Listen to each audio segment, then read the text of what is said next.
Welcome to psychology. சரியான முடிவை மிக சரியான முடிவை எடுக்க வேண்டும் என்றால் தனியாக இருந்து யோசியுங்கள், தனியாக இருக்க பழகுங்கள்.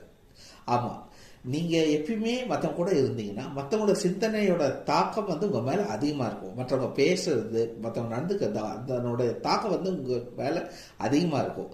அந்த தாக்கத்தை நீக்க வேண்டும் என்றால் நீங்கள் தனியாக இருந்து பழக வேண்டும். தனியாக இருக்கும்போது தான் சிந்தனை தெளிவாக இருக்கும், தாட்ஸ் பியூராக இருக்கும், கிளியராக இருக்கும், ஒரு கிளாரிட்டி கிடைக்கும் எந்த பிரச்சனைக்குமே. ஸோ நீங்கள் மற்றவங்கூடயே பேசிட்டு இருந்தீங்கன்னா ஆளுக்கு ஒரு கருத்தை சொல்லுவாங்க. அவங்க ஒப்பீனியன் எல்லாம் கேட்டுட்டு இருந்தீங்கன்னா நீங்கள் ஒரு நல்ல முடிவுக்கே வர முடியாது. ஸோ தனியாக இருக்க பழகுகள். தனியாக இருக்கும் போது தான் உங்களுக்கு நிறைய கிளாரிட்டி கிடச்சி டெசிசிவாக இருக்க முடியும். அதாவது டெசிஷன் மேக்கிங்கில் ஸ்ட்ராங்காக இருக்க முடியும். அப்படி மற்ற கூடயே இருந்தீங்கன்னா ஒரு ஸ்ட்ராங்கான டெசிஷனே எடுக்க முடியாது, ஒரு முடிவுக்கும் வர முடியாது. ஸோ தனியாக இருக்க பழகுங்கள், சிந்தனை தெளிவாகும். Thank you so much.